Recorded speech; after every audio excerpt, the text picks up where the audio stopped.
ಬಾಯ್ ನ್ಯೂಸ್ಗೆ ಸ್ವಾಗತ.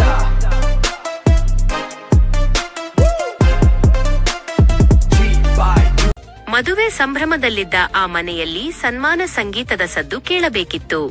ಆದ್ರೆ ಕ್ಷಣಾರ್ಧದಲ್ಲಿ ಆ ಸಂಭ್ರಮವೆಲ್ಲ ಮಾಯವಾಗಿ ಹೆಣದ ಅಳಲು ಕೇಳಿಸುವಂತಾಗಿದೆ. ಹೌದು, ನಡೆಯಬೇಕಿದ್ದ ಬಾಲ್ಯ ವಿವಾಹವನ್ನ ಪೊಲೀಸರು ತಡೆದ ಬೆನ್ನಲ್ಲೇ ತೀವ್ರ ಆಘಾತ ತಾಳಲಾರದೆವರನ ತಂದೆ ಸ್ಥಳದಲ್ಲೇ ಹೃದಯಾಘಾತದಿಂದ ಸಾವನ್ನಪ್ಪಿದ್ದಾರೆ. ಚಿಂತಾಮಣಿ ತಾಲೂಕಿನಲ್ಲಿ ನಡೆದ ಈ ಘೋರ ದುರಂತದ ಕಂಪ್ಲೀಟ್ ಡೀಟೇಲ್ಸ್ ಇಲ್ಲಿದೆ ನೋಡಿ.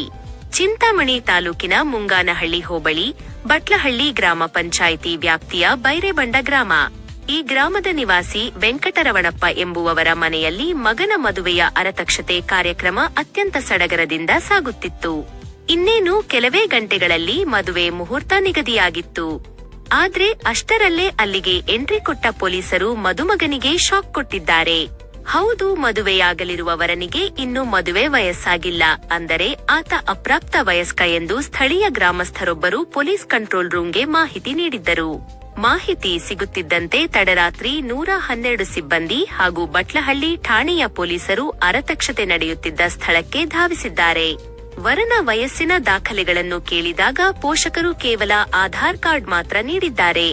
ಸೂಕ್ತ ದಾಖಲೆಗಳಿಲ್ಲದ ಕಾರಣ ಪೊಲೀಸರು ವಿವಾಹ ಕಾರ್ಯವನ್ನು ತಾತ್ಕಾಲಿಕವಾಗಿ ಸ್ಥಗಿತಗೊಳಿಸಿ ಅಸಲಿ ದಾಖಲೆಗಳೊಂದಿಗೆ ಠಾಣೆಗೆ ಬರುವಂತೆ ಸೂಚಿಸಿ ವಾಪಸ್ ಹೋಗಿದ್ದಾರೆ. ಆದರೆ ಮಗನ ಮದುವೆ ಅರ್ಧಕ್ಕೆ ನಿಂತು ಹೋದ ಅವಮಾನ ಹಾಗೂ ಮುಂದಾಗಬಹುದಾದ ಕಾನೂನು ಕ್ರಮದ ಭಯದಿಂದ ವರನ ತಂದೆ ವೆಂಕಟರಮಣಪ್ಪ ತೀವ್ರ ಆತಂಕಕ್ಕೊಳಗಾಗಿದ್ದಾರೆ.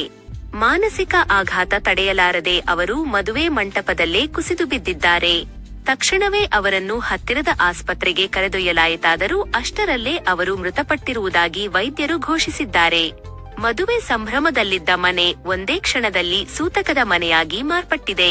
ಇನ್ನು ವೆಂಕಟರಮಣಪ್ಪ ಸಾವಿಗೆ ಪೊಲೀಸರ ನಡೆನೆ ಕಾರಣ ಎಂದು ಆಕ್ರೋಶಗೊಂಡ ಗ್ರಾಮಸ್ಥರು ಶವದೊಂದಿಗೆ ಬಟ್ಲಹಳ್ಳಿ ಪೊಲೀಸ್ ಠಾಣೆಯ ಮುಂದೆ ಧರಣಿ ನಡೆಸಲು ಮುಂದಾದ್ರು.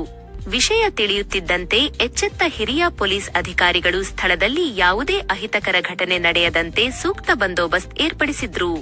ಜಿಲ್ಲಾ ರಕ್ಷಣಾಧಿಕಾರಿ Kushal Chowkse, additional SP Jagannatha Rai, Kencharlahalli inspector Narayanaswamy ಹಾಗೂ ಚಿಂತಾಮಣಿ ನಗರ ಠಾಣೆಯ ಇನ್ಸ್ಪೆಕ್ಟರ್ ವಿಜಿಕುಮಾರ್ ನೇತೃತ್ವದಲ್ಲಿ ಭಾರೀ ಪೊಲೀಸ್ ಪಡೆ ಸ್ಥಳದಲ್ಲಿ ಮೊಕ್ಕಾಂ ಹೂಡಿತ್ತು. ಆಕ್ರೋಶಿತ ಗ್ರಾಮಸ್ಥರ ಮನವೊಲಿಸಿದ ಹಿರಿಯ ಅಧಿಕಾರಿಗಳು ಶವವನ್ನು ವಾಪಸ್ ಸ್ವಗ್ರಾಮಕ್ಕೆ ಕಳುಹಿಸಿಕೊಡುವಲ್ಲಿ ಯಶಸ್ವಿಯಾಗಿದ್ದಾರೆ. ನಮಗೆ ಬಂದ ದೂರಿನ ಆಧಾರದ ಮೇಲೆ ನಾವು ಕಾನೂನು ಪಾಲನೆ ಮಾಡಿದ್ದೇವೆ. ವರನ ಹುಟ್ಟಿದ ದಿನಾಂಕದ ಸರಿಯಾದ ದಾಖಲೆಗಳನ್ನು ತೋರಿಸುವಂತೆ ಪೋಷಕರಿಗೆ ಸೂಚಿಸಿ ದಾಖಲೆಗಳನ್ನು ಠಾಣೆಗೆ ತರಲು ತಿಳಿಸಿದ್ದೆವು. ಆದರೆ ಈ ಸಾವು ಸಂಭವಿಸಿರುವುದು ಅತ್ಯಂತ ನೋವಿನ ಸಂಗತಿ. ಒಟ್ಟಿನಲ್ಲಿ ಬಾಲ್ಯ ವಿವಾಹ ಕಾನೂನು ಬಾಹಿರ ಎಂಬ ಅರಿವಿದ್ದರೂ ಈ ಕೃತ್ಯಕ್ಕೆ ಕೈಹಾಕಿದ್ದು ತಪ್ಪು ನಿಜ. ಆದರೆ ಕಾನೂನಿನ ಭಯ ಹಾಗೂ ಸಮಾಜದ ಅವಮಾನಕ್ಕೆ ಹೆದರಿ ತಂದೆಯೊಬ್ಬರು ಪ್ರಾಣ ಕಳೆದುಕೊಂಡಿರುವುದು ಇಡೀ ತಾಲೂಕಿನಲ್ಲಿ ತೀವ್ರ ಕಣ್ಣೀರು ತರಿಸಿದೆ.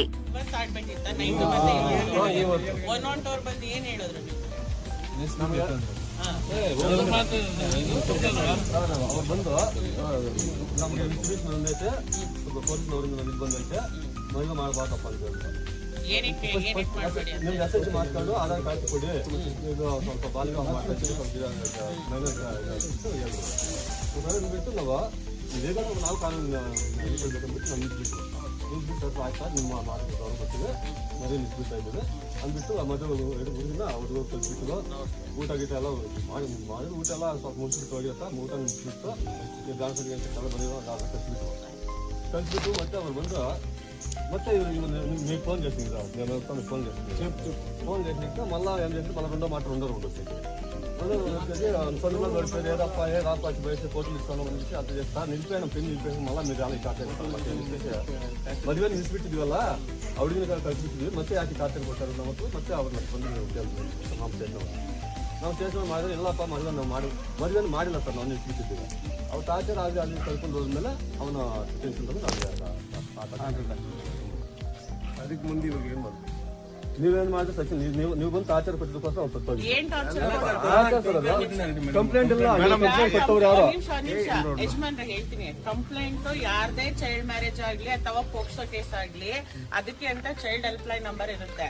ಅದು ನಮ್ಗಲ್ಲ, DC ಆಫೀಸ್ ಹತ್ರ ಇರ್ತಾರೆ, ಅಲ್ಲಿಗೆ ಕಾಲ್ ಹೋಗಿರುತ್ತೆ. ಅವರು ನಮ್ಗೆ ಇಲ್ಲಿ ಇನ್ಸ್ಟ್ರಕ್ಷನ್ ಕೊಟ್ಟಿರ್ತಾರೆ. ಅವಾಗ ಬಂದು ನಾವು ವೆರಿಫೈ ಮಾಡ್ತೀವಿ. ಪೊಲೀಸವ್ರ ಕೆಲಸ ಅಷ್ಟೇ. ಈಗ ನಾವೇನೋ ಬಂದು ನೀವೇನೋ ಬಾಯ್ಗೊಂಡದವ್ರೇನೋ ನಮ್ಮ ಮೇಲೆ ನಿಮ್ಗೆ ಕಂಡ್ರೆ ನಮ್ ದ್ವೇಷ ಅದಕ್ಕೆ ಬಂದು ಸ್ಟಾಪ್ ಮಾಡ್ಬೇಕು ಅಂತ ಇರಲ್ಲ. ಅದ್ರಿಂದ ಬಂದು ವೆರಿಫೈ ಮಾಡಿರ್ತೀವಿ ಅಷ್ಟೇ ಹೊರತು ಈ ತರ ಆಗ್ಲಿ ಅಂತ ಯಾರು ಏನ್ ಇಷ್ಟಪಟ್ಟಿರಲ್ಲ. ಏನೇ ಆದ್ರೂ ನಾವೇ ಬಂದು ನಿಂತ್ಕೋಬೇಕು. ಈಗ ಯಾರೋ ಫೋನ್ ಮಾಡಿದವರು ಇಲ್ಲ ಡಿಸಿ ಆಫೀಸರ್ ಯಾರೋ ಬಂದಿರಲ್ಲ, ಹೌದಲ್ವಾ? ನಾವೇ ನಿಮ್ಗೆ ಫಸ್ಟ್ ರೆಸ್ಪಾನ್ಸ್ ಇರೋದು. ಅವ್ರೇನೋ ಆರೋಗ್ಯ ಸಮಸ್ಯೆಯಿಂದ ಇದಾಯ್ತು ಅಂದ್ರೆ ಪೊಲೀಸರು ಏನ್ ಮಾಡ್ತಾರೆ? ಪೊಲೀಸರು ಹೊಡೆದ್ರ ಅಲ್ಲ, ಒಂದ್ ನಿಮಿಷ ಯಜಮಾನ್ರೆ, ನನ್ ಕ್ವಶನ್ ಇಷ್ಟ. ನಾವು ಪೊಲೀಸರು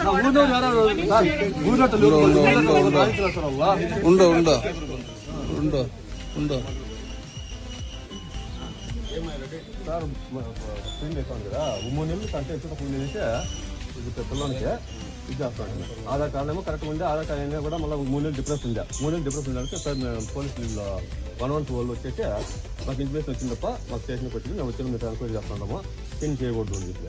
సో ఫస్ట్ 8 కోసం అడిగితే మీరు మాస్ కార్డు కానీ ఆధార్ కార్డు కానీ ఏంటని చెప్పారు. ఆధార్ కార్డు తీసుకుని ఆధార్ కార్డులో 23 ఏళ్ళు ఆధార్ కార్డు ఉన్నాము. మన ఎస్హెచ్ మాస్ కార్డు కావాలి. ఎస్హెచ్ లేదు సార్, ఎస్హెచ్ లేదు, ఎడ్యుకేషన్ లేదు, ఎస్హెచ్ మాస్ కార్డు మేము టీసీ లేదు తెచ్చిచ్చేది లేదు, మా కార్డు వచ్చింది మేము పిన్ చేయకూడదు అని చెప్పారు. సరే సార్ అస్మాత్ మీకు అట్లా ఏమో ప్రాబ్లం ఉంటే పిన్ చేయము, మీ కార్డు ఇది ఇస్తామని చెప్పి నిలిపెట్టేసి పిన్ నిలబెట్టేసేసి మా బిడ్డలతో వాళ్ళతో పంపించేసి అంతా కంప్లీట్ క్లియర్ చేసి వాళ్ళు అవుట్ పక్కన ఓడిపోయి ఆ సైడ్ ఈ సైడ్ కంట్రోల్ ఓడిపోయి ఈ పిల్లలకి వారికి ఫుల్ కట్టాలి దిగులు వెయ్యి కట్టాలి.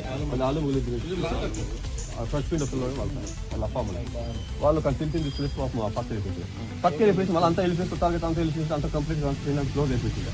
క్లోజ్ అయిపోయినాక మళ్ళీ మీరు ఈ స్టేషన్ నుంచి మళ్ళీ ఇన్ఫర్మేషన్ ఇచ్చినారు. ఫస్ట్ ఏమైనా చూసుకుంటారు పది మళ్ళీ వచ్చినారు చెప్పేసి మళ్ళీ హోంగార్డ్ కూడా ఒక కానిస్టేబుల్ ఎదురు వచ్చి వాళ్ళు ಮళ్ళీ ಎನ್ಕ್ವೈರಿ చేసుకునే ಇದು ಮళ్ళీ ಫುಲ್ ಟಾರ್ಗೆಟ್ ಐತಿ వాళ్ళు ದಿಗ್ಲು ಕೊಡೇಸಿ ಹೇಳ್ಬಿಟ್ಟು ನಾವು ಒಂದು ಮದುವೆ ಕಾರ್ಯಕ್ರಮವನ್ನು ನಡೆಸ್ತಾ ಇದ್ವಿ. ಅದರಲ್ಲಿ ಫಸ್ಟ್ನೇ ಸಲ ಪೊಲೀಸ್ನವ್ರು ಬಂದು ನಿಮಗೆ ಇದು ತೊಂದರೆ ಆಗಿದೆ, ಮೈನಾರಿಟಿ ಇಲ್ಲ ಹುಡುಗನಿಗೆ ಅಂತ ಹೇಳ್ಬಿಟ್ಟು ಗಲಾಟೆ ಮಾಡಿದರು. ಒಂದು ಪ್ರೋಗ್ರಾಮನ್ನು ನಿಲ್ಲಿಸ್ಬಿಡಿ ಅಂದರು. ಅವ್ರಿಗೆ ಒಂದು ಗೌರವ ಕೊಟ್ಬಿಟ್ಟು ನಾವು ಆ ಪ್ರೋಗ್ರಾಮನ್ನು ನಿಲ್ಲಿಸ್ಬಿಟ್ಟಿದ್ದೀವಿ. ಮತ್ತೆ 2ನೇ ಸಲ ಬಂದರು. ನಾವು ಅಡುಗೆ ಮನೆಯಲ್ಲಿ ಇದ್ವಿ. ಅಡುಗೆ ಮನೆಯಲ್ಲಿದ್ದಾಗ 2ನೇ ಸಲ ಬಂದರು.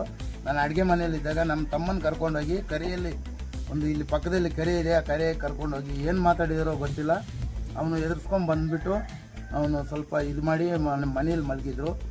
ಮನೇಲಿ ಮಲಗಿದಾಗ ಮತ್ತೆ ವಾಮೆಂಟು ಇದೆಲ್ಲ ಇದಾಯಿತು. ಹಾಸ್ಪಿಟ್ಲಿಗೆ ಕರ್ಕೊಂಡೋದ್ವಿ. ಚಿಂತಾಮಣಿ ಡೆಕ್ಕನ್ ಹಾಸ್ಪಿಟ್ಲಲ್ಲಿ ತೋರಿಸಿದ್ವಿ. ಇಲ್ಲಿ ಸೀರಿಯಸ್ಸು, ಇಲ್ಲಿ ಆಗಲ್ಲ, ಬೆಂಗಳೂರು ಕರ್ಕೊಂಡೋಗಿ ಇಲ್ಲಾಂದರೆ ಕೋಲಾರ ಕರ್ಕೊಂಡೋಗಿದ್ರು. ಬೆಂಗಳೂರು ಕರ್ಕೊಂಡೋಗೋಕ್ಕಾಗಿ ನಾವು ಹೊಸಕೋಟೆ ತಾಲೂಕಲ್ಲಿ ಬ್ರಿಡ್ಜ್ ಹತ್ರ ಹೋಗಿ ಕರ್ಕೊಂಡೋಗಿದ್ವಿ. ಅಲ್ಲಿ ಹೋಗೋತ್ತಿಗೆ ನಮ್ಮ ತಮ್ಮಂದು ಪ್ರಾಣ ಕಳೆಯಿತು. ಅಲ್ಲಿಂದ ಹಾಕೊಂಡ್ಬಂದು ಮತ್ತೆ ಪೊಲೀಸ್ ಸ್ಟೇಷನ್ ಹತ್ರ ಹೋಗಿ ಇದು ಮಾಡ್ಕೊಂಡು ಬಂದಿದ್ದೀವಿ. ಈಗ ನಮ್ಮ ಕಾರ್ಯಕ್ರಮವನ್ನು ನಡೆಸೋಕ್ಕೆ ನಾವು ಸಿದ್ಧವಾಗಿದ್ದೀವಿ. ಲಿಖಿತ ರೂಪದಲ್ಲಿ ಕಂಪ್ಲೇಂಟ್ ಆಗಿ ಯಾವ ಸ್ಟೇಷನ್ನಲ್ಲಿ ಸಲ್ಲಿಸಿಲ್ಲ. ಇದ್ರ ಬಗ್ಗೆ ಕಾನೂನು ಕ್ರಮ ಕೈಗೊಳ್ಬೇಕು, ನಮ್ಗೆ ನ್ಯಾಯ ಸಿಗಬೇಕು. ಇದು ಯಾವ ರೂಪಾಯಿ ಆಗಿಲ್ಲ. ಒಂದು ಗುಮಾನ ಮೇಲೆ ಬಂದು ನಮ್ಮನ್ನು ಬೆದರಿಸಿದ್ದಾರೆ ಈ ಊರಲ್ಲಿ. ಇಂಥ ಕಾರ್ಯಕ್ರಮನೂ ಮಾಡಬಾರ್ದು ಅಂತ ಹೇಳ್ಬಿಟ್ಟು. ಯಾಕೆ ಅವ್ರಿಗೆ ಮೈನಾರಿಟಿ ಆಗಿದೆ, ಎಲ್ಲ ಆಗಿದೆ. ನಾವು ಇಷ್ಟೊಂದು ಕಾರಣ ಎಲ್ಲ ಮುಗಿಸ ಮಾಡೋಕ್ಕೆ ಹೋಗಿ ನಮ್ಮನ್ನು ತೊಂದರೆ ಯಾಕಣ ಮಾಡಿದ್ದಾರೆ.